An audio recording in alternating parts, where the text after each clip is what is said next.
I had always wanted to make a movie for my kids. I had thought about a world that I would love to live in. And honestly, it came out of getting to spend time around an 8-year-old and a 6-year-old and the years before that, a whole lot, and getting to see the power of imagination. So I had this idea to do a movie about imaginary friends a long time ago. And I brought it to this up-and-coming actor named Reynolds.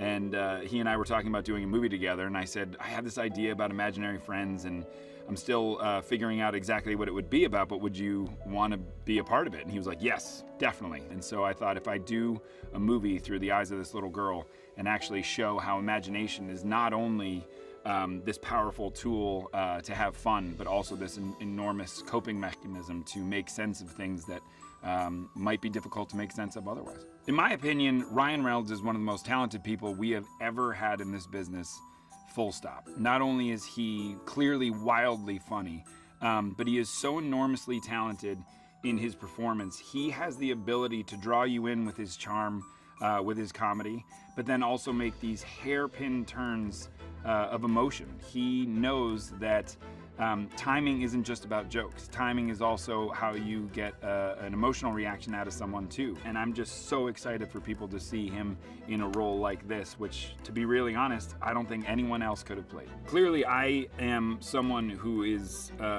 completely immersed and married to the theatrical experience. For me personally, there is nothing like sitting in a dark room with strangers and experiencing something new.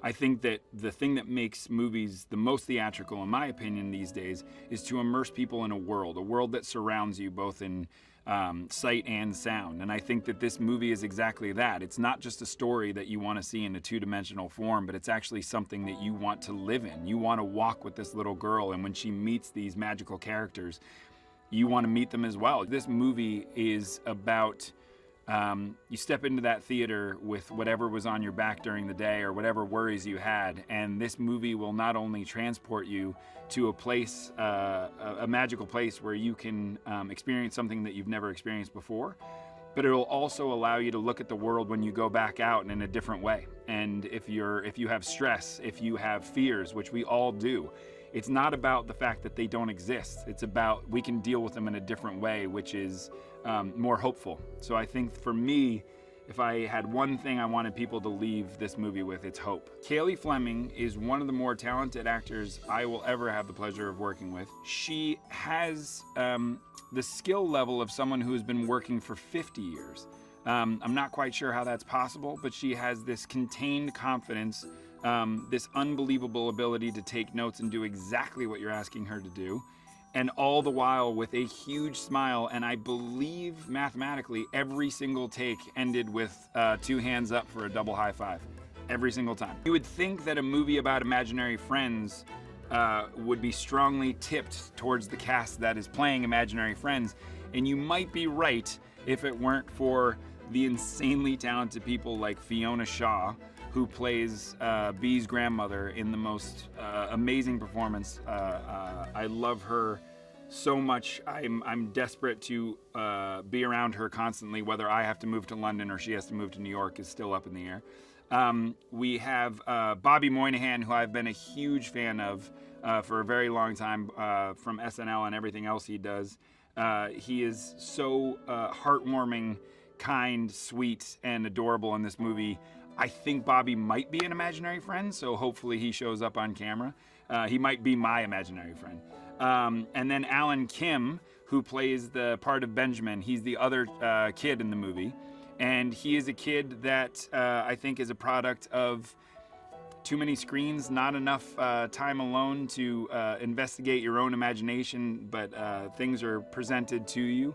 And so he doesn't realize that there's a whole world beyond screens that he can tap into. And I remember seeing him in Minari and just thinking that that was a titanic performance from someone of any age, let alone someone who I believe at the time was 7 or 8. And now he's the ripe old age of 10 and still crushing in our movie. When we were going through the process of figuring out how to shoot imaginary friends, the thing that kept coming up for me was shooting practically. Very similar to what we did in Quiet Place 1 and 2. Absolutely, there are CGI elements to the movie, but the more we could shoot practically, the more you believe that those creatures exist in your world, and the same holds true for the imaginary friends. I had no intention of making a wildly green screen, blue screen world that our actors were living in. Instead, I wanted to reverse it and have the imaginary friends live in our real world. The idea that imaginary friends are always with us and they never left us, even when we're adults, is sort of one of the big themes of the movie, and that all you have to do is turn around and your childhood's waiting for you right there. It never went away. It is never lost on me how lucky I am to be living in this world of imagination. And this movie in particular, you know, I think before this movie my kids thought I was an accountant, and so when they found out that I was actually making a movie about imaginary friends, they came to set for the first time and they got to experience all this stuff and sort of see behind the scenes and hang out with Cailey all the time and get to meet the ifs in whatever form they were in at the time. And so this was the most special experience for me because I actually got to do it as a family the whole time. You know, doing A Quiet Place with Emily was unbelievable. To be married to the star of the movie and get to do that story was incredible. But actually to have your kids involved from the ground up. And so nowadays they're asking, you know, when does this come out and is this done? And when I explain to them that I'm in VFX and, you know, Blue's coming together and he's almost done, and they're so excited about it as if they're gonna get to see one of their friends that they haven't seen in a really long time. Violet's imaginary friend is Allie, who is a pink alligator that lives under the bed. And I said, "Are you scared of Allie?" And Violet said, "Why would I be scared of Allie? She's under the bed to protect me from bad guys." And I went, okay. So Allie's in the movie, played by Maya Rudolph. And my daughter Hazel had an amazing imaginary friend. We were sitting around a campfire a long time ago, and when you first are exploring the world of s'mores, you realize very quickly that you can't leave the marshmallow in for too long or it lights on fire and falls into the fire. Hazel thought that was one of the funniest things ever, so she invented an imaginary friend who was always on fire. So it's a marshmallow that the top of it is always on fire, and he will also be in the movie too. I am so excited for my kids to see this and totally terrified for my kids to see this. They're gonna be the most honest critics of my entire life. This is a huge, wild, fun movie, and it all comes from a place of total and pure love. It's not just fun and funny and adventurous and magical. It's also very heartfelt, because I think that when you're dealing with the things that are most important to kids, it is heartfelt. And the truth is, we all have a kid inside us. We just have to find a way to invite them to go back. And I think that that's what I'm most excited about. Favorite characters is the character of Blue, who Steve Carell plays in the movie. And my idea for Blue actually came from an experience with my daughter Violet, who, when she was young, used to tell me that my favorite color was purple, even though my favorite color was clearly blue. And after 2 years, I buckled, and now purple is my favorite color. So when I was creating the character of Blue, I thought, wouldn't it be fun to put that joke in the movie where this is a clearly purple character whose name is Blue, all because his kid was colorblind. And so you have the whole purple and blue joke all in one character. Getting to work with Steve on this movie again was like no other experience. I mean, to have such a shared history with him, and as a dear friend and co-worker at an office, to be able to dive into something completely different and see him be as talented as I always thought he could be in any realm. Of course, he jumps into the voiceover world. He seems to be having some luck with that. I mean, I don't think anybody brings that level of energy, that level of comedy, and that level of warmth all in one go. You know what I mean? He really is, when you see the character of Blue, bing, show Blue here. When you see the character of Blue, it is innately the sweetest, funniest, most adorable character you've ever seen. Who can you get to be the sweetest, most adorable person? You go get Steve Carell. That's what you do. Fiona Shaw does one of the most beautiful performances I've ever seen. We were all weeping on set, because when I first met Fiona about this movie, I said, and then there's this whole ballet piece, and I wrote this thing, and I can't wait. Fiona Shaw is one of my favorite people I've ever met in my life.